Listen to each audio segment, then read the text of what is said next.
Hello and welcome back to the Ground Up Advanced Flight Tutorials. Thank you very much for joining me in this lesson where we're going to be learning how to descend and land a light aircraft. I am at East Midlands Airport, that's Echo Golf November X-Ray, where we have been since the start of this tutorial series. The reason I'm at this airport is because it's very easy to fly around. It has only one runway, but the runway is fairly long because it can take 777s. So it is very long. The runway is very long, which means that we can make mistakes on landing, we can make mistakes on takeoff, and it allows us to correct for them.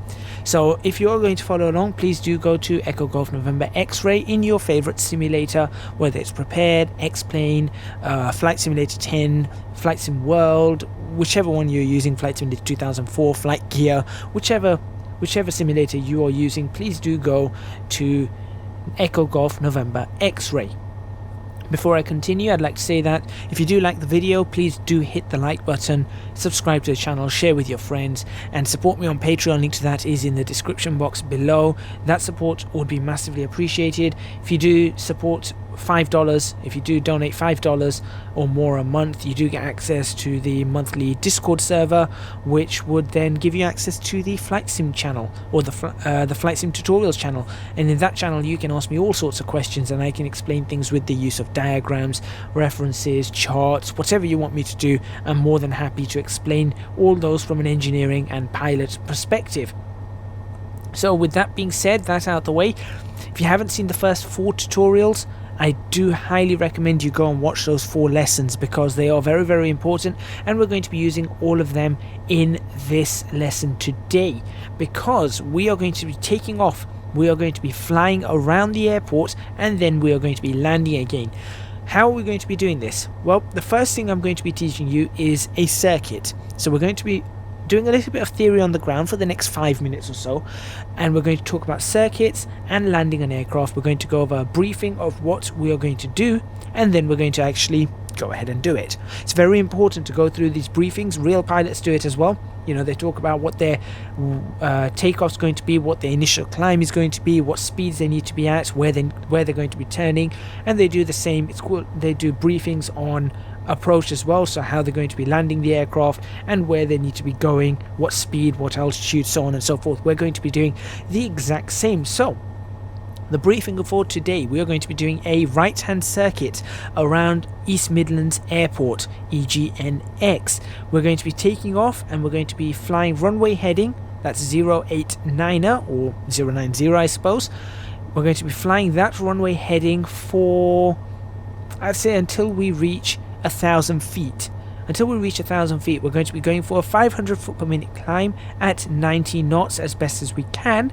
And once we reach 1,000 feet, we're going to be turning right onto a crosswind leg. So the first leg is called the upwind leg, where we're flying the runway heading. We're then going to be turning to a crosswind leg, which is going to be perpendicular. So we're going to be turning 90 degrees from 90, which is due east, to 180, which is due south. So once we turn due south, we're going to be still continuing our climb, and we're going to finish our climb up at 2,000 feet whilst we are in the southern direction. So on a heading of 180, we are going to climb to 2,000 feet and then level off. At 2,000 feet, we're going to increase speed to 100 knots, turn onto our downwind leg whilst we're doing that. The downwind leg is going to be parallel to the runway in the opposite direction. So we're going to turn right heading 270, or if you want to be precise, 269er. Whilst we're flying along that, we are going to be continuing past the airport, and then we're going to continue past the airport at 2,000 feet and 100 knots. Once we are at a certain distance, we're going to be turning right once again, due north, or 359er, so not completely due north, but next to makes no difference, due north for this short circuit. That's going to be our base leg. If you imagine a rectangle, the bottom of the rectangle is the base. That's the leg that we're going to be going. So upwind is going straight up, downwind is going straight down, crosswind is going from upwind out, whichever way we're going. So 90 degrees left or right, and base leg is going back in towards, if you can imagine, an extended center line, which is the runway, the center line of the runway heads to infinity in both directions. We're going to be heading back towards that center line. We're going to be perpendicular to that, and then we're going to be turned once again to 090 to line up with this runway and land. That's going to be our final leg. So quickly again, we take off. On the upwind leg, we're climbing to 1,000 feet, 500 foot per minute, 90 knots. We're then turning to a crosswind leg, turn right, heading 180. Climb to 2,000 feet, climb and maintain 2,000 feet, increase speed to 100 knots once we reach 2,000 feet.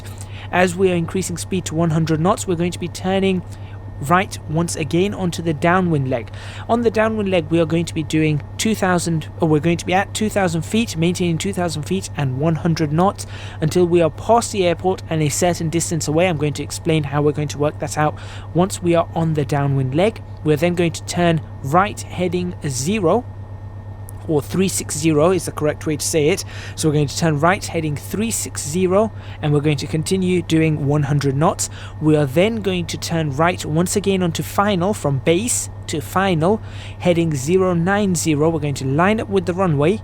We're going to maintain 100 knots until we get ourselves ready for the descent and we start descending, and we're going to descend at 100 knots until we are below 1,500 feet, at which I would say we're going to fly it as we desire. So we're going to land as we desire. I think I'm going to try and bring this plane in at about 85, 90 knots. But the initial descent is going to be at 100 knots until 1,500 feet. Then we're going to fly as we wish. So if you want to slow the aircraft down to 70, you can slow the aircraft down to 70. Not a problem. So what do we need to do once you know what we're going to do there? That's our briefing. What do we need to learn? The only thing we need to pay attention to today, apart from these 6 instruments and obviously our landing markings, our threshold, is going to be this thing over here. These lights over here, the precision approach path indicator. I almost forgot what that was for a second. Precision approach path indicator, not that each one of those are what I'm saying it is. So that's not precision, that's not approach, that's not a path, that's not an indicator. All of them are the indicators. It's known as PAPI lights. PAPI lights. I think in Spanish, isn't that something for father? Papi? I think. I'm not too sure. Yeah, I think papi is father in Spanish. Huh. If anyone from Spain's watching this, just let me know if that is the case. But yeah, these are the PAPI lights. These lights will change color according to how high or low you are on the glide slope. So at the moment they're completely red. That means that we are well below the glide slope. If they are a mix, an even mix of white and red, so 2 whites and 2 reds, we are on the glide slope. The more whites appear, the higher we are on the glide slope. The more reds appear, the lower we are from the glide slope. So if it's all white, you're as high as a kite. If it's white over red or red over white, you're doing all right. And if it's red over red, you're dead. So don't go to red over red. It's always better to be high than to be low. Because if you're low, you're going to hit the ground. If you're high, you're not going to hit anything and you can see other aircraft, so it's completely okay. It's always better to be higher up than lower because it's just safer. So if you think you're messing up and you're too low, you want to pull up as fast as you can.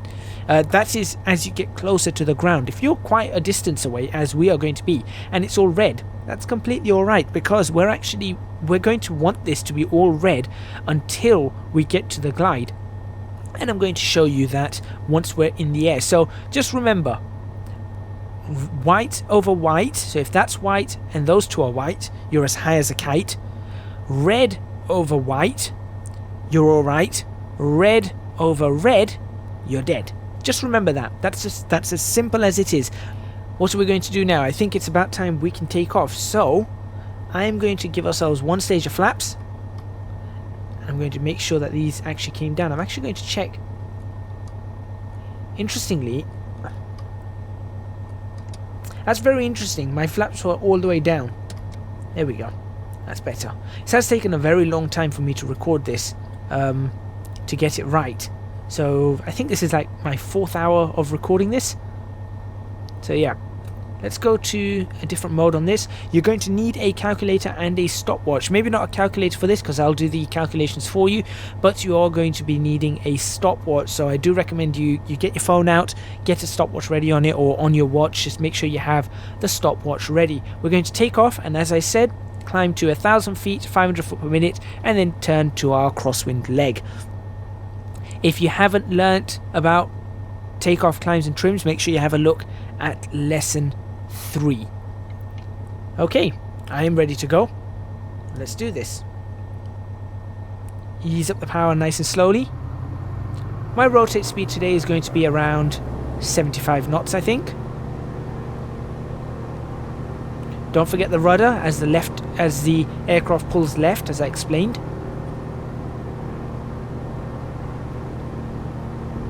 There's 70. There's 75. Rotate, and we're up and away. Positive rate, flaps in, gear up. Make sure those flaps have come in. And there we go. And now we're just trimming for 90 knots on the heading of 090. Reduce the power ever so slightly.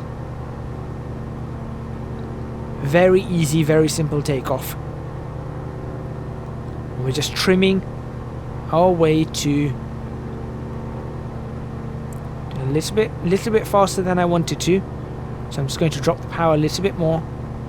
Get ourselves back to 90 knots.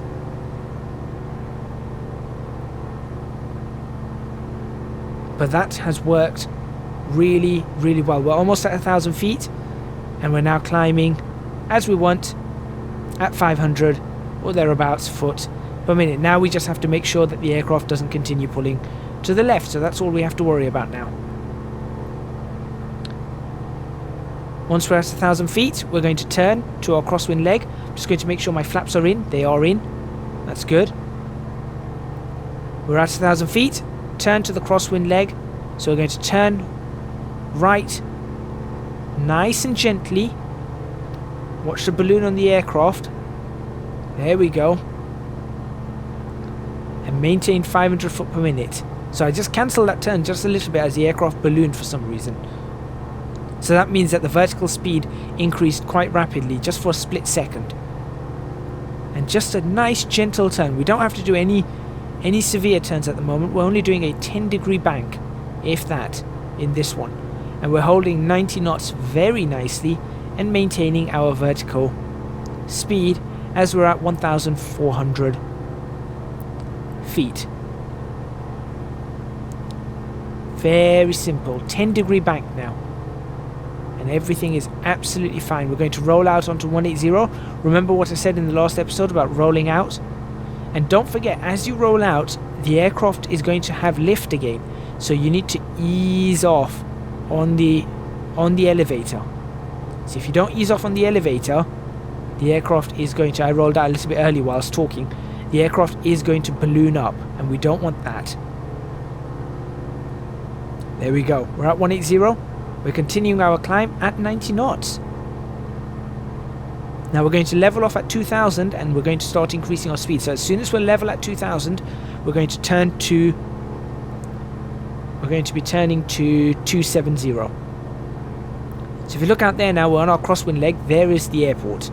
So it's not too far away. We're not traveling too far away. This circuit's only going to take us about 10 minutes. That's 1,900. I'm going to start easing back on the trim now. So I'm going to trim the nose down to get ourselves stable at 2,000. There we go.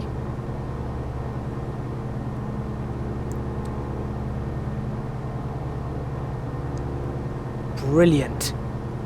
And we are increasing speed as we wanted, so now we're going to turn to 270. Watch the climb again as the aircraft balloons over the initial lift of the turn of the bank. Your aircraft may not do this. My aircraft does. Different aircraft have different characteristics.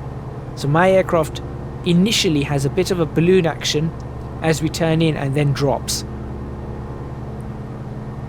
But my aircraft is a lot better when I come out of the turn. It doesn't balloon as much, whilst other aircraft might. So I'm now going to ease out of the turn very gently.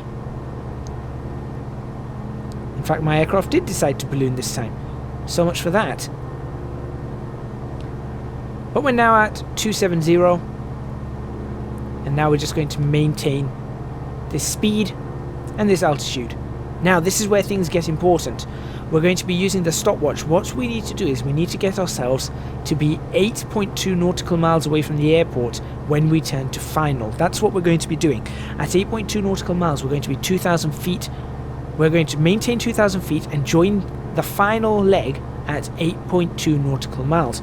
Now, to do that, we need to do some measurements, some calculations. So, once we get past the threshold of the runway on the other side, we need to work out how long it's going to take us at 100 knots to get to where we need to go. If at 100 knots, you think about it, 60 minutes, 100 knots, you're going to do 100 nautical miles, which means every minute you're doing 100 divided by 60 is going to be, what, 1 with a remainder of 40, so you're going to get that, 4 sixes, so it's going to be 2/3, so it's going to be 1.6. You're going to be doing 1.66 or 1.7 nautical miles per minute. Now, if you multiply that by, or you divide the 8.2 nautical miles by the 1.6 or 1.7, you're going to get 5 minutes approximately. So we're looking at about 5 minutes. That's what we're looking for. So once we cross the threshold on the other side, which we're about to, I'm going to start a timer for 5 minutes. In fact, I'll start the timer now. So I'm pressing that. We've now got 5 minutes. So at 5 minutes, we are going to turn onto the base leg, and then we're going to line up on the final, which means because the base leg is perpendicular, we're not getting further away from the airport in terms of overall distance. So if you were to draw a straight line from any point, if you were to extend the airport to the west and to the east in an infinite fashion and draw a line from that, when we're on base leg, because we are perpendicular, we are going to be the same distance, approximately 8.2 nautical miles away from the airport throughout that entire leg, as long as we remain heading due north. So we've got to wait 5 minutes, and then we're going to turn back. So you can see the airport is now over there, and you can see that cooling tower over there. That cooling tower is a visual point. Because we're flying VFR, I know the area. That cooling tower is going to be a visual point for us. That has to remain on this side of us. So when we turn around, relative to where we are, right now it's on our right. Once we're heading towards it, when we turn on final, it has to be to our left. If it is to our right, we've gone way too far. Also, you see that lake over there, not this first one here, there's a second lake you can just see just next to the compass. That lake is also going to be a point for us, because if we look at this, we're about 2 minutes through. We're going to be just passing that lake, and we're going to use that lake when we're on base leg to indicate when we have to turn on to final. That's what we're going to be doing. It's going to trim this ever so slightly up, because we're slightly over 100 and we are slightly below 2,000, but that's okay. Again, I'm not using the yoke to do anything but turn the aircraft as it wobbles around the sky due to the turbulence or thermals or whatever it is around here. I should have switched them all off. It would have been much easier to show you, but then that wouldn't be as realistic. So that lake, I'm thinking when that lake comes up to our wing on the base leg, then we can start a nice 10-degree turn back towards the airport, back to 090. That should line us up fairly well with the airport, in theory. But we're going to find out. We are going to find out. This is all about visual flying. This is how we fly visually. So we use the instruments, we use calculations, we use, your mobile phone to or a calculator to work out how far you need to go. You look at visual references, for example, the lake, the cooling tower. We're looking over here. If there was something out here, we could, talk about that. There's something out there. You can just see something out there, but those aren't going to be of any use to us. But these two over here are going to be of use to us, particularly this lake. So you can see now we're a good 3 minutes in, so we're going to definitely go past the lake at 100 knots. And we're definitely drifting. We're going to get ourselves back on course here.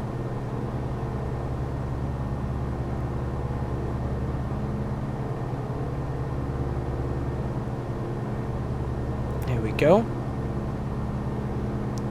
ourselves ease back on course. It's okay if you've drifted a little bit like I have. It's not too big a deal. Not just yet. It does happen. But you can use aileron trims and all of that to settle and work that out. I haven't shown you guys all of that yet. 337, 338.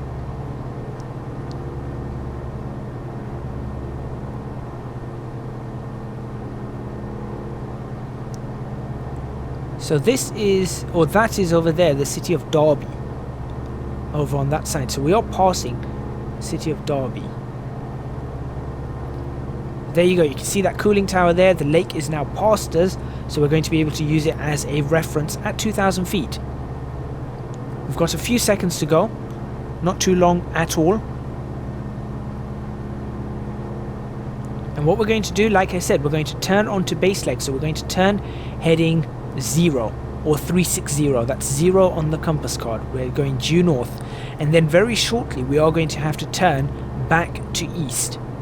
It's not going to be very long at all, so you need to make sure you're prepared. So right now I would say I'm preparing myself for landing. I know what my landing speed is, or my initial descent. It's going to be 100 knots until 1,500 feet. After that I'm going to descend basically at my own discretion.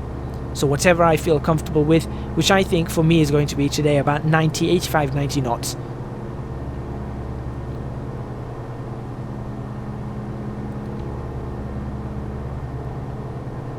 A few more, there we go, there's 5 minutes. Let's begin that turn. Keep that at 0 as best as you can. Nice gentle turn again, 15 degrees is all I'm doing.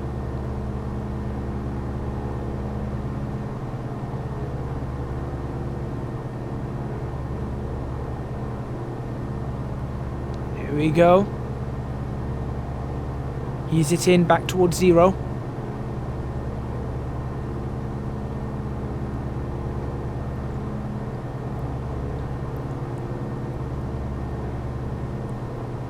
So this is again very gentle. This isn't anything too major, nothing too severe.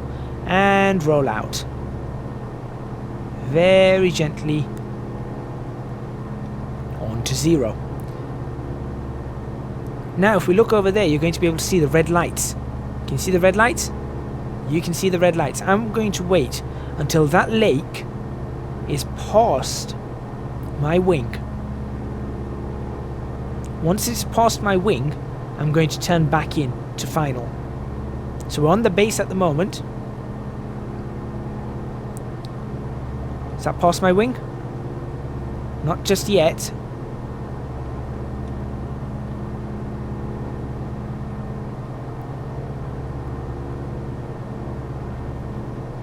That's past the wing. Let's turn in. Another gentle turn. On to final, and let's see if we've managed to work this out. Hopefully, if I've done this right, we should be lined up almost perfectly.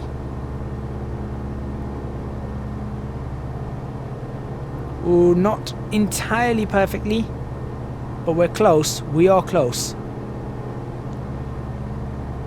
Could have gone a little bit better. If we just line up now. We are close, we are close. So what we're going to do here is we're slightly low. We're going to let the aircraft sort itself out, but we're just going to line up ourselves. And now what we're going to do is we have to wait another about a minute or so, about 90 seconds. We've got about 90 seconds from now, so that's about the 9-minute mark on this timer. Those lights are going to start turning white, and we're going to begin our descent at 100 knots. So the way we're going to do our descent is, as you very well know, we're going to reduce the power, but we're going to lower the nose at the same time. So we're going to trim down for a descent and reduce the power. Let's get ourselves properly lined up now. That's better. So we weren't too far off. I should have maybe turned 15 seconds earlier and I would have been okay, or turned maybe instead of a 10-degree bank I should have done a 20-degree bank and I would have been okay. But we are lined up now on that runway. So now it's all about just flying it in. That's all we've got to do.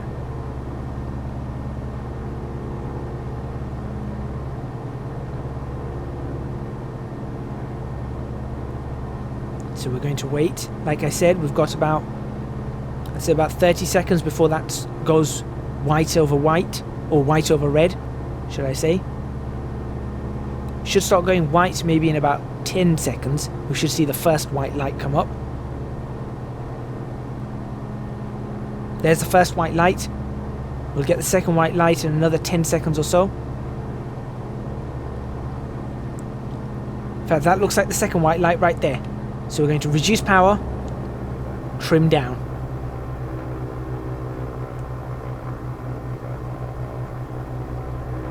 At this point, to make it easier for me, I'm actually going to lower the landing gear and one stage of flaps.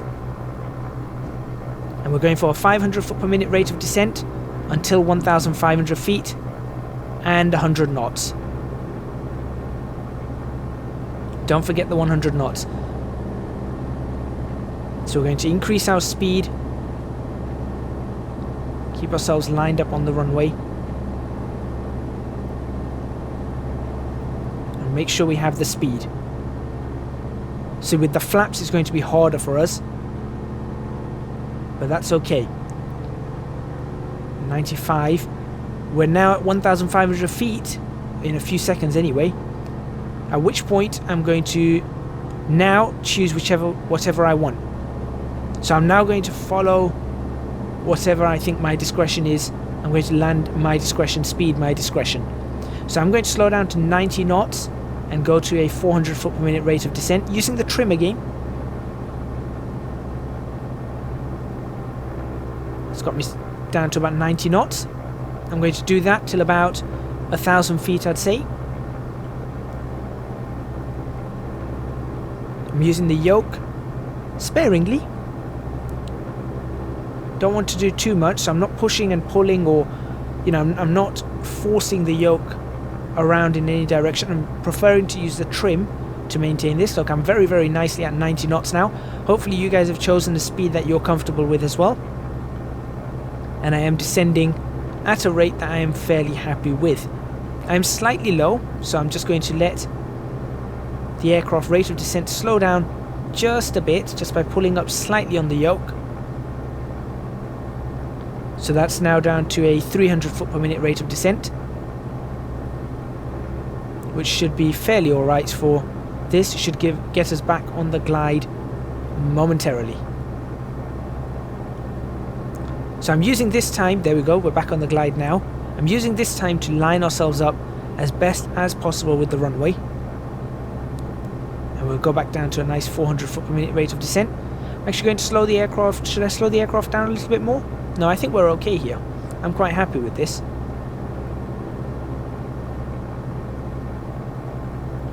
.400 foot per minute. We've got 2 whites, 2 reds as we want. So hopefully you guys are following the 2 whites and 2 reds as well.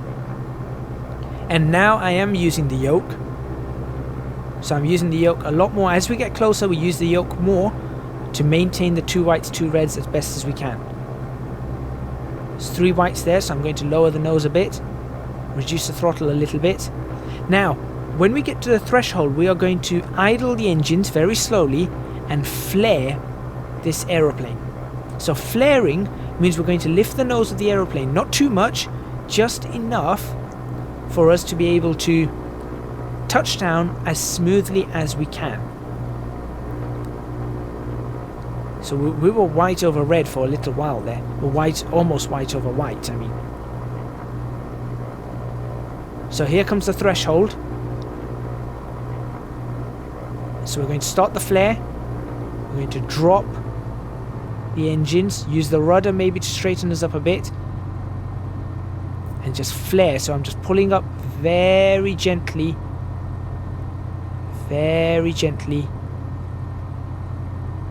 and there goes the plane. So the plane is now down, completely idle on the engines there, very smooth, and that's it. That's all it takes. So if you've landed that, congratulations. You've just finished your first ever circuit, possibly, in a flight simulator. You've just done a stable descent. So you saw we went from 100 to 90, maintained 90 all the way to the runway. You've done turns, you've managed to get yourself at an assigned altitude and fly a pattern. Let's see if we can move off at Sierra. I'm going to turn off at Sierra over here.